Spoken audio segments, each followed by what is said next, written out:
बिस्मिल्लाहिर्रहमानिर्रहीम, अस्सलामुअलैकुम। मैं हूं करामत मुग़ल और मेरे साथ हैं ईसा नकवी। नकवी साहब, एक हाहाकार है, चीखो पुकार है। दुनिया भर का मीडिया पाकिस्तान के इलेक्शन पर सवाल उठा रहा है। मुख्तलिफ ममालिक इस पर पोजीशन ले चुके हैं। इसका इम्पेक्ट क्या होगा? क्या हुकूमत फार्म होने के बाद ये डाई डाउन हो जाएगा या इसका नुकसान को होगा? देखें करामत मुग़ल साहब, हम ना अपनी दाखिली सियासी लड़ाई में हमें ये लग रहा है कि कोई एक सियासी जमात जीत जाएगी, वो हुकूमत बना लेगी तो शायद उसके लिए ये जीत है। देखें, अल्टीमेटली किसी ना किसी ने हुकूमत बना लेनी है, लेकिन इस सारी लड़ाई में, इस सारे प्रोसेस में ना, I am not talking about ये इलेक्शंस, जी, मैं ओवरऑल बात कर रहा हूँ कि गुज़श्ता 2 साल में जो पाकिस्तान की लड़ाई है उसने पाकिस्तान को आलमी सतह पर इतना नुकसान पहुँचाया है कि ये शायद कई साल, कई दिहाइयाँ लगा के आपको इसको अंडू करना पड़ेगा। जी, देखिए, दुनिया में ममालिक की इज़्ज़त, उनका मौक़िफ़ में जान, उसके पलड़े में लोगों की हिमायत, यानी इंटरनेशनल प्लेयर्स की हिमायत, वो 2-3 बुनियादों पर होती है। आपका इंटरनेशनल क्लाउड कैसे बनता है? वो ऐसे बनता है कि या तो आप आइन पर अमल करने वाले, ह्यूमन राइट्स के हवाले से, डेमोक्रेसी के हवाले से आपका ट्रैक रिकॉर्ड बहुत ज़बरदस्त हो, आपकी स्लेट 100% क्लीन हो, तो लोग ऐसे ममालिक की इज्जत करते हैं। दूसरा यह है कि आपके पास पैसा बेबहाव और आपके साथ लोगों के मौशी मफादात जुड़े हुए हों, सही, तभी आप लोगों की इज्जत होती है, आपको इंटरनेशनल फोरम्स के ऊपर रिस्पेक्ट दी जाती है। ये याद रखें कि हम जो भी सियासी लड़ाई अपने अंदर लड़ रहे हैं, कल को आपने इंटरनेशनल फोरम्स पर आपके डिप्लोमेट्स ने कश्मीर के मुकदमे के ऊपर भी बात करनी है, आपने फ़लस्तीन के इशू के ऊपर भी अपना मौक़िफ़ रखना है। जब आपने वो चीज़ें इंटरनेशनल फोरम्स के ऊपर टेकअप करनी है, आपने नगोर्नो काराबाग से लेके, कश्मीर से लेके, फ़लस्तीन से लेके, अफ़गानिस्तान से लेके, यमन से लेके दुनिया भर के मामलात के ऊपर बात करनी है, तो कम से कम अपने पास वो वजूहात रखें कि जिनकी बुनियाद के ऊपर आपकी कही हुई बात पर आपको कोई बेइज्जत करके ना बिठाए। बिल्कुल, इस वक्त मैं आपके सामने, देखें, एक तो वो लड़ाई है ना कि जो 8 फरवरी का इलेक्शन है, इसके नताइज तो आपको पता चलेंगे ना आने वाले वक्तों में। जो रिपोर्ट्स पाकिस्तान के हवाले से लिखी जाएंगी, जो प्रेस फ्रीडम के हवाले से पूरी दुनिया में रैंकिंग शाया होती है, गपोता सां फ्रॉन्टियर, रिपोर्टर्स विदाउट बॉर्डर्स, जी, जी, जो इदारा है, वो अपनी 3 मई को, 3 मई को जो है वो अपनी वो रैंकिंग जारी करता है। इसी तरीके से जो ह्यूमन राइट्स इंडेक्स है और दीगर जो ग्लोबल रैंकिंग्स होती हैं, अभी तो मैं आपके सामने वो रखने लगा हूँ जो साल 2023 में हुआ। रिमेंबर दैट, डेमोक्रेसी के हवाले से ये जो रैंकिंग जारी हुई है, जिसकी मैं आपके सामने तफसील रखने लगा हूँ, इसका ताल्लुक जनवरी और फरवरी में जो कुछ हुआ है और जो 8 फरवरी का इलेक्शन है, जो उसके नताइज हैं, जो उसके ऊपर सवालात हैं, जो इलेक्शन प्रोसेस है, और उस प्रोसेस के दौरान जब से आपका दिसंबर के महीने में इलेक्शन शेड्यूल आया, उसके चंद दिन शामिल हैं, उसके बाद जनवरी और फरवरी की डेवलपमेंट्स नहीं हैं। सही, इसमें आपके कागजात नामजदगी छीनने के वाक़यात शामिल नहीं हैं, इसमें आरोज़ का किरदार शामिल नहीं है, इसमें प्रपोजर्स और सेकेंडर्स वाले वाक़यात शामिल नहीं हैं, 8 फरवरी को फॉर्म 45 और फॉर्म 47 के डिफरेंस शामिल नहीं है, उस दिन आपका कम्युनिकेशन ब्लॉकेड हो जाना, आपका इंटरनेट और मोबाइल सेलुलर सर्विसेज बंद हो जाना, ये कुछ शामिल नहीं है। सिर्फ 2023 के वाक़यात, और इसके ऊपर किसने सवाल का जवाब देना है? सवाल का जवाब देना है वज़ीर आज़म शहबाज शरीफ ने, वज़ीर आज़म अनवारुल हक काकड़ ने, चीफ जस्टिस उमर अता बंदयाल ने, चीफ जस्टिस काजी फ़ाइज़ ईसा ने। ये जो एनश्राइंड प्रिंसिपल्स हैं, जो बुनियादी हकूक़ हैं, ये आपका आइन प्रॉमिस करता है हर शहरी के साथ, इसको इंश्योर करना इन्होंने। सही, तो बस देख लें भाई, बंदयाल साहब के, काजी फ़ाइज़ ईसा के, शहबाज शरीफ के और अनवारुल हक काकड़ के वक्त में क्या रिपोर्ट शाया हुई है। पाकिस्तान को जमहूरियत की कैटेगरी से ही निकाल दिया। अच्छा, पाकिस्तान को निकाल दिया गया कि ये एक जमहूरी मुल्क नहीं है, हमें एक अथॉरिटेरियन रिजीम डिक्लेयर किया गया। 11 दर्जे पाकिस्तान की तनज़्ज़ुली हुई है ऑलरेडी। ये वो है जमातें जो कहती हैं हम जमहूरी जमात हैं, हम जमहूरियत के लिए आए हैं, हम जमहूरी अक़दार को फ़रोग़ देंगे। इनकी ये जो हरकतें हैं और जिस तरीके से इन्होंने एक पार्टी को टारगेट किया है, उसका नतीजा अब ये है कि आपको दुनिया भर में एक आमराना रियासत डिक्लेयर कर दिया गया। आपकी जो पूरा एशिया है उसमें सबसे ज़्यादा स्लाइड करने वाली डेमोक्रेसी आपको करार दिया गया। रैंकिंग में जो लिखा गया है, नून लीग के मुतालिक जो इस रिपोर्ट में लिखा गया है, वो उनको देखना चाहिए कि भाई आप कैसे कल को मुंह उठा के कहेंगे कि हमको वो जमहूरी जमात है। हमने एक बोटी, अपनी बोटी के लिए पूरा बकरा ज़िबा कर दिया। जी। और इमरान खान के पीटीआई के मुतालिक क्या लिखा गया, मैं पहले आपके सामने, अच्छा दूसरा ये आप बड़े आराम से आप जाके ना, कोई भी शख्स वो जाए और जाकर जो इनकी वेबसाइट है वहाँ से ये रिपोर्ट डाउनलोड कर सकता है। इकोनॉमिस्ट इंटेलिजेंस यूनिट है, EIU, इसकी वेबसाइट अवेलेबल है। आप लिखेंगे ग्लोबल डेमोक्रेसी रैंकिंग, आपके पास इसका लिंक आ जाएगा साल 2023 का। आप उसके ऊपर जाएंगे, उनको आपने कुछ चीज़ें भेजनी होती हैं, तफसील भेजनी होती है, अपना नाम, ईमेल एड्रेस, ऑर्गेनाइजेशन, वहाँ पर ओहदा, वो आपको ईमेल के ऊपर उसका लिंक भेज देते हैं जहाँ से ये डाउनलोड हो जाती है। को तकरीबन 84 सफ़ात की रिपोर्ट है।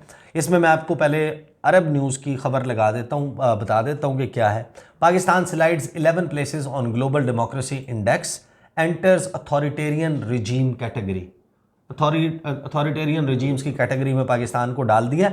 मैं मज़ीद आपको बताऊंगा कि इसका इम्पैक्ट क्या आएगा और मुस्लिम लीग नून और इनके मुतालिक क्या लिखा है, लेकिन अरब न्यूज़ की स्टोरी में क्या लिखा है पहले मैं आपको बता देता हूँ। Pakistan witnessed a significant decline in its ranking on a major democracy index released this week, which classified it as an authoritarian regime after factoring in a range of developments last year as the country prepared for the February 8 elections, general elections. 8 फरवरी के elections के run up में साल 2023 में जो कुछ पाकिस्तान में होता रहा, उन एक्शंस की बुनियाद पर पाकिस्तान को जमहूरियत के खाते से ही निकाल दिया उन्होंने कहा कि आमराना रियासत है। जो रैंकिंग है वो अवेलेबल है। जो इकोनॉमिस्ट इंटेलिजेंस यूनिट का जो लेटेस्ट इंडेक्स है, there was a general deterioration in the quality of democracy across the world, कि पूरी दुनिया में वैसे तो जमहूरियत जो है उसका ग्राफ डाउन हुआ है, और इस वक्त सिर्फ 8% पूरी दुनिया की आबादी है जो फुल डेमोक्रेसी में, जिनको बिल्कुल क्लीन नीट डेमोक्रेसीज करार दिया जा सकता है, जहाँ पर रूल ऑफ लॉ है, जहाँ पर ह्यूमन राइट्स की रिस्पेक्ट है, जहाँ पर आइन की रिस्पेक्ट है, फ्रीडम ऑफ स्पीच है, जहाँ पर फ्रीडम ऑफ स्पीच और निज़ाम इंसाफ जहाँ का बेहतरीन है। जो निज़ाम इंसाफ, जिनका अदालतें जो हैं वो दुरुस्त तरीके से काम करती हैं, हर शख्स की, हर साइल की, कमज़ोर है, ताकतवर है, इस बात की तफरीक से हट के उनकी इंसाफ तक रसाई होती है। However Pakistan was previously viewed as a hybrid regime, पहले पाकिस्तान को हाइब्रिड रिजीम के खाते में रखा गया था। फेल डाउन बाय 11 प्लेसेस, 11 दर्जे तनज़्ज़ुली हुई है इन the global ranking and entered a Holi new category, कि मुकम्मल तौर पे ऑल टुगेदर पाकिस्तान को वो जो मुख्तलिफ रैंकिंग्स थी कि जमहूरियत है, स्लाइडिंग है, जमहूरियत है, हाइब्रिड रिजीम है, उन तमाम की कैटेगरी से निकाल के उन्होंने कहा भाई इनका कोई ताल्लुक जमहूरियत से है ही नहीं, ये ना जमहूरी है ना इनके यहाँ कोई जमहूरियत वाला काम है। अच्छा, अब ये रिपोर्ट का मैं आपको कोट बता रहा हूँ। Pakistan registered the greatest deterioration of any country in the region, हमारे पूरे खित्ते में जो सबसे ज़्यादा बदतरीन परफॉर्मेंस थी इस हवाले से वो पाकिस्तान की थी। Its score fell by 0.88 to 3.25, resulting in a fall of 11 places in the global ranking table to 118। 118वें नंबर पे आप उठ के चले गए। और इकोनॉमिस्ट डेमोक्रेसी इंडेक्स 2023 में हमारे ये कारकर्दगी लिखी गई है। Alongside meddling in the electoral process and government dysfunction, the independence of the judiciary has been severely curtailed. Pakistan में अदालतें जो हैं वो आज़ाद तरीके से फंक्शन नहीं कर रही या नहीं करने दी जा रही, हुकूमत जो है वो डिसफंक्शनल है, और इलेक्टोरल प्रोसेस में बहुत बड़े सवालात मौजूद है। पाकिस्तान वाहिद एशियन कंट्री है जिसको डाउनग्रेड किया गया, ये रिपोर्ट में लिखा गया, और रिक्लासीफाई किया गया है from a hybrid regime to an authoritarian regime, कि हम इसकी जो वाहिद वो है पूरे एशिया में जिसको हम डाउनग्रेड कर रहे हैं। देखें, ये जो चोंचले हैं ये सारी काम मैं पहले भी कह चुका हूँ। देखें, अगर आपके पास पैसा है ना, डॉलर है, आप बंद कर दें, इंटरनेट कर दें, आपको डिजिटल इकोनॉमी से कोई कंसर्न नहीं है, सही। आप 45 साल की सज़ा सुना दें जिसने तनकीदी ट्वीट की है, आप ऑल टुगेदर दुनिया के सोशल मीडिया से कट ऑफ कर दें, चाइना की तरह आप अपना बना दें, सही। अपनी ऐप्स बनाएं, आपके लोग उसी के ज़रिए जो है वो कनेक्टेड हो। उसके लिए भी तो ये मेहनत करना पड़ेगा। दाने चाहिए होते हैं उसके नहीं, लिए। मेहनत करना उसके लिए पड़ेगा, दाने अपनी चाहिए ऐप्स, होते हैं, हाँ, उसके लिए सिस्टम पैसा होना चाहिए होता है, उसके लिए आपका जो तजारत है वो इतनी होनी चाहिए कि कोई भी मुल्क आपके साथ पंगा लेते हुए डरे। यहाँ पर आपके खाने के लाले हैं और आपके चोंचले, आपकी हरकतें जो हैं वो कहाँ पहुँची हुई हैं। अच्छा, वाहिद एशियन कंट्री है। इंडेक्स ने क्या कहा है कि that the military was an important power broker in Pakistan, adding that it used its influence to undermine former prime minister Imran Khan Pakistan Tehreek इंसाफ।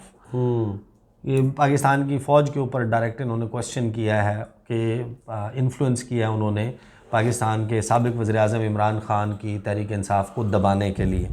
साथ ही उन्होंने कहा कि इमरान खान को करप्शन चार्जेस के ऊपर जो है वो फ़र्द जुर्म उनके ऊपर लगाई गई, जेल में अगस्त में डाल दिया गया। This impaired his ability to rally his party और be an effective leader despite his popularity, कि उनका जो रास्ता है वो रोकने के लिए उसको रोक दिया गया, कि वो बावजूद इसके कि पाकिस्तान के मकबूल तरीन रहनुमा हैं, उनकी मकबूलियत के ऊपर कोई क्वेश्चन नहीं है। ख़ास तौर पे जो पाकिस्तान के अर्बन एरियाज़ हैं, अर्बन सेंटर्स में he is the most popular leader.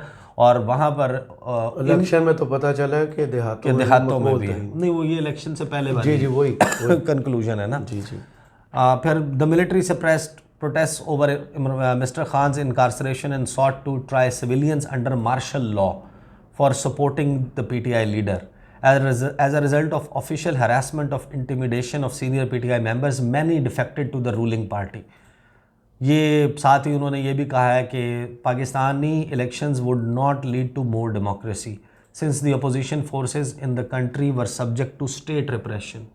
ये रियासती जबर का सामना है अपोजिशन जमातों को, हिज़्ब इख्तिलाफ़ की जमातों को, और जो हरासमेंट हुई है, हरासा किया गया है, जो दबाव डाला गया है, इंटिमिडेट किया गया है पीटीआई के सीनियर अरकान को, वो दीगर जो रूलिंग पार्टीज़ हैं, यानी ये जो बनी है आपकी इस्तेकाम पाकिस्तान पार्टी, या पीडीएम की जमातें हैं, या फिर वो पीटीआई पार्लियामेंटेरियंस हैं, वो उसकी तरफ निकल गए और उनको ज़ोर ज़बरदस्ती धकेला गया। ये रिपोर्ट है, ये खबर है जो अरब न्यूज़ ने छापी है। अब आ जाएँ आप डेमोक्रेसी इंडेक्स 2023, आप वो रिपोर्ट खोल लें। रिपोर्ट खोलने के बाद आप पाकिस्तान लिखेंगे को 16 मरतबा पाकिस्तान का तज़किरा इस रिपोर्ट में मौजूद है और उसमें बताया गया कि पाकिस्तान में क्या क्या हुआ है। यही चीज़ें मज़ीद वजाहत के साथ और एग्ज़ाम्पल्स के साथ इसमें कोट की गई है कि ये भी हुआ, ये भी हुआ। लेकिन आप इसमें सर्च कर लें, इमरान खान के नाम से कर लें या मुस्लिम लीग लिख कर सर्च कर लें, तो आपके पास एक पैराग्राफ सफ़ा नंबर 50 पर खुल जाता है, जहाँ पे ये कहते हैं कि Pakistan is another country where the military remains an important power broker.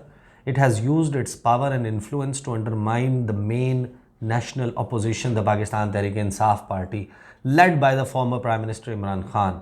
The government led by the ruling party, the Pakistan Muslim League Noon, Nawaz, PML Nawaz, उसने इमरान खान को करप्शन चार्जेस पे related to his term in office and incarcerated him in August 2023. अच्छा, ये उसी की जो है वो उसमें से इसमें एक कोट मौजूद है, लेकिन वहाँ पर मुस्लिम लीग नून का तज़किरा नहीं था, तो यहाँ पर मुस्लिम लीग नून का तज़किरा है कि ये सारा प्रोसेस इसको स्पेयर हेड कर रहे थे सही शहबाज शरीफ साहब, काकड़ साहब। ये है पाकिस्तान के का इंटरनेशनली आप तशख़्ख़ुस बना रहे हैं अपनी इस एक लड़ाई के लिए। सारे प्रोसेस में पाकिस्तान को उठा के आपने आमराना ममालिक की फ़हरिस्त में डाल दिया है, अथॉरिटेरियन रजीम आपने डिक्लेयर करवा दिया है। अब इसको रिट्रीव करने के लिए देखें, इंटरनेशनली बहुत सारे मामला, जैसे यूएस है, अमेरिका की मुख्तलिफ वैसे तो उसके डबल स्टैंडर्ड्स हैं, हैविंग सेड दैट, उसके बाद में बात करूँगा, उनका दोगलापन है। मुख्तलिफ ममालिक को अपने इंटरेस्ट को मद्देनज़र रखते हुए वो छूट भी देते हैं। मसलन इंडिया के ऊपर उन्होंने काटसा की पाबंदियाँ नहीं लगाई। काटसा है countering American adversaries through sanctions act, कि जो भी रशिया के साथ दिफाई साजो सामान की बड़ी डीलें करता है, सोफिस्टिकेटेड वेपन्स उनसे ख़रीदता है, उसके ऊपर वो पाबंदी लगा देते हैं। तुर्की पे लगाई थी उन्होंने पाबंदी, चाइना के ऊपर उन्होंने पाबंदियां लगाई, कुछ और ममालिक हैं जिन पे पाबंदियां लगाई काटसा की, क्योंकि तुर्की ने S-400 missile defence system purchase किया रूस से। सही। और तुर्की को उन्होंने अपने जो मोस्ट सोफिस्टिकेटेड वॉर प्लेन्स हैं उनसे भी F-35 तैयारों की उससे भी निकाल दिया कि ये नहीं खरीद सकते। सही। इंडिया ने S-400 मिसाइल डिफेंस सिस्टम लिया, मजीद भी इसके S-450 और 500 की तरफ भी जाएगा इंडिया। लेकिन उन्होंने जब ये आया तो प्रेसिडेंशियल वेवर दे दिया। फिर इंडिया अमेरिका का है, देखें ग्लोबल जो country sponsors of terrorism list है उसमें भी वो करते यही हैं कि जिस तरह खर्तूम है, सूडान है, जब उन्होंने ये फैसला किया कि वो इज़राइल को के साथ ताल्लुकात नॉर्मलाइज करने जा रहे हैं, उनके साथ डिप्लोमेटिक ताल्लुकात कायम करने जा रहे हैं, अब्राहम अकॉर्ड्स हो रहे थे, तो उन्होंने खर्तूम को निकाल दिया उस लिस्ट से, state sponsors of terrorism list से। 1992 से लगा हुआ था, वो नाम उनका डला हुआ था कि ये वो रियासत है जो दहशतगर्दों की स्पॉन्सर है। सही। और उस पर फिर पाबंदियाँ आती हैं, उसके नतीजे में आप पर पाबंदियाँ लगाई जाती हैं, आपके साथ कारोबार मुश्किल कर दिया जाता है, कट डाउन किया जाता है, आपकी मुआशी नाकाबंदी की जाती है। FATF में नाम डाल दिए जाते लेकिन जब उन्होंने वो किया तो निकाल दिया। तो ये तो है वो डबल स्टैंडर्ड्स। लेकिन उसके बावजूद देखें USCIRF है कि US commission for international religious freedom, वो भी फिर कंट्रीज ऑफ पर्टिकुलर कंसर्न की लिस्ट निकालता है, उसके मुताबिक भी फिर इवेंचुअली आपके ऊपर पाबंदियां लगाई जाती हैं। इसी तरीके से FATF है, वहाँ पर भी आपकी पजीराई नहीं होती, आपका इंटरनेशनल क्लाउट आपका साथ नहीं देता।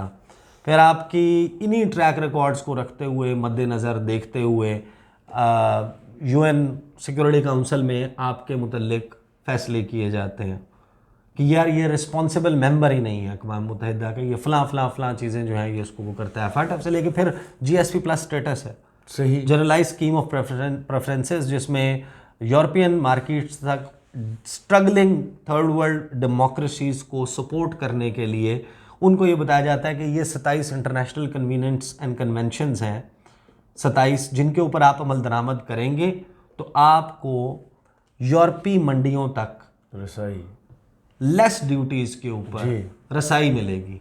आसान अल्फाज में आप इसको समझ लें कि आपकी जो प्रोडक्ट है, एक बॉल पॉइंट आप बना रहे हैं, एक इंडिया बना रहा है, बल्कि अगर सिमिलर बॉल पॉइंट्स होती तो एग्जांपल ठीक हो जाती। ये दोनों जाएंगी। अब इंडिया को ड्यूटीज़ इतनी लग रही हैं, चलें ये सिमिलर आपने निकाल दी, अब ये दोनों के ऊपर ड्यूटीज़ लग रही हैं, ये पाकिस्तानी है, ये इंडियन है, ये इंडियन जाएगी वहाँ पर, इसके ऊपर टैक्स वो इंडिया को ज़्यादा देना पड़ रहा है, दोनों की प्रोडक्शन कॉस्ट एक ही है। सही, क्योंकि इंडिया को ये इसके ऊपर पैसे ज़्यादा देने, ड्यूटी ज़्यादा देनी पड़ रही है, तो इंडियन बॉल पॉइंट मिलेगी वहाँ पे 5 यूरो की फॉर एग्जांपल जी, और सेम क्वालिटी की बॉल पॉइंट, सेम चीज़ आपकी, सिर्फ ब्रांड का नेम का फ़र्क होगा, बिल्कुल एग्जैक्ट क्वालिटी सेम होगी। आपके ऊपर ड्यूटी कम लग रही है तो आप 4 यूरो में बेच सकते हैं। तो कोई भी यूरोपी होगा वो 5 यूरो की सेम चीज़ खरीदेगा या 4 की? 4 की खरीदेगा ना। तो आपने कंपेटिटिवनेस में, मुसाबकत में इसको आउट क्लास कर दिया। आपका ऑर्डर हाथों हाथ बिकेगा, ये ज़्यादा मंगवाया जाएगा। इससे होता यह है कि पाकिस्तान की जो तजारत थी GSP+ स्टेटस आने से पहले, उसमें कोई 6 से 8 अरब यूरोस का इजाफा हुआ है। अच्छा, ये वो जो 3 अरब डॉलर के लिए नाक रगड़ने वाले शहबाज शरीफ है ना कि हमारी नाक से नकीरें मिला भी 1 अरब था, है? हाँ। ये हमारे साथ हुआ है। तो ये मैं यहाँ पर बात कर रहा हूँ 8 अरब, ये 6 अरब यूरोस की, कि आपका ये इजाफा हुआ है क्योंकि आप लेस ड्यूटी में यूरोपियन मार्केट को एक्सेस कर लेते हैं, लिहाजा आपकी जो प्रोडक्ट है उसकी पजीराई ज़्यादा है और सेल ज़्यादा है और आपका बिजनेस बढ़ रहा है, इस्टेब्लिश हो गया। अब उसमें वो ये कहते हैं कि ये 27 इंटरनेशनल कन्वीनेंट्स एंड कन्वेंशन और उसमें top of the list Pakistan की, आप जाएं जाकर खोलें जो कॉमर्स का जो महकमा है या FBR या वहाँ पर आप जाके आप वैसे ही टाइप कर दें कि GSP+ कन्वेंशन एंड ट्रीटीज़, तो एक फहरिस्त खुलेगी 27 इंटरनेशनल कन्वेंशन और ट्रीटीज़ की। उसमें नंबर 1 पता है क्या है? International covenant on political and civil rights. तो आप मुझे एक बात बताएंगे, जो आपने 8 फरवरी को और गुज़श्ता 2 साल में जो कुछ हुआ है अरशद शरीफ साहब के वाक़े से लेके अदरवाइज जो कुछ हुआ है पाकिस्तान में, इसमें ये आप कन्वेंशंस एंड ट्रीटीज़ उठा लें, आप एक के बाद एक हमाकत करते जा रहे हैं, आप इंटरनेशनली ऐसी चीज़ें किए जा रहे हैं जिससे आपका तशख़्ख़ुस, आपका तासुर, आपके मुल्क का एक ऐसा बनता जा रहा है कि खुदा न खास्ता ये सारी की सारी हैंगिंग सॉर्ड्स हैं पाकिस्तान के ऊपर, लटकती तलवार। आप कर ये रहे हैं कि पाकिस्तान को डिप्लोमेटिकली आइसोलेट कर रहे हैं। आपके जो फ्रेंड्स हैं, जो दोस्त ममालिक हैं, जो आपका मुकदमा लड़ते हैं, इंटरनेशनल फोरम्स पर आपको सपोर्ट करते हैं, आपके मौक़िफ़ की हिमायत करते हैं, आपको कंसेशंस देने का मुतालबा करते हैं, जब इंडिया रॉन्गली आपके ख़िलाफ़ पाबंदियाँ लगाने के लिए मुख्तलिफ मूव्स करता है तो वो उसको ब्लॉक करते हैं। आप उनके लिए क्यों इतना मुश्किल बना रहे हैं? ये सारा तशख़्ख़ुस और तासुर कायम करके कि कल को आपके साथ खड़े होने वाला कोई ना हो। कल को आप अपने मुल्क में कोई कॉन्फ्रेंस, इंटरनेशनल कॉन्फ्रेंस करें, आपके मुल्क में वो एक डाउनग्रेडेड रिप्रेजेंटेशन भेजे, अपने सदर को और वज़ीर आज़म को भेजने के बजाय कहे कि नहीं यार, यहाँ पर हम अपना सदर या वज़ीर आज़म नहीं है, they are not a functional democracy, we will send our foreign minister there. ये फॉरेन मिनिस्टर हमारा जाके रिप्रेजेंट कर लेगा, या फिर हमारा जो सफ़ीर है वो वहाँ पे जाके हाज़िरी लगा देगा, हमारी शिरकत हो जाएगी, हम we can not send. So you have to improve on that. और पाकिस्तान का ये मसला, ये नोहा, ये मैं एम नॉट सेइंग कि ये 2018 का नहीं था, 2018 वाले मामले में भी सवालात थे, लेकिन जितनी ब्रेजेंट, जितनी ब्लेटेंट, जितनी ओपन, जितनी शद्दोमत के साथ, जितनी शिद्दत के साथ आज हुई है, ये 2018 में नहीं थी। 2013 में, 2008 में, 2002 में भी ये मामला नहीं था। आज की सूरत हाल आपने अपने लिए मुख्तलिफ, ये कहते हैं इमरान खान यहाँ पर बारूदी सुरंगें लगा के चला गया था, आप इस वक्त इंटरनेशनल महाज के ऊपर पाकिस्तान के लिए बारूदी सुरंगें लगा रहे हैं। कल को कोई भी आता है, आके बैठता है, जब वो इंटरनेशनली मूव करेगा, एक के बाद एक बारूदी सुरंग फटेगी और उसका नुकसान हुकूमत को होगा, पाकिस्तान को होगा। सही, बहुत शुक्रिया ईसा नकवी आपके तजिए का। कमेंट्स बॉक्स में ज़रूर बताइएगा ये वीडियो आपको कैसी लगी। इजाज़त दीजिए, अल्लाह हाफ़िज़।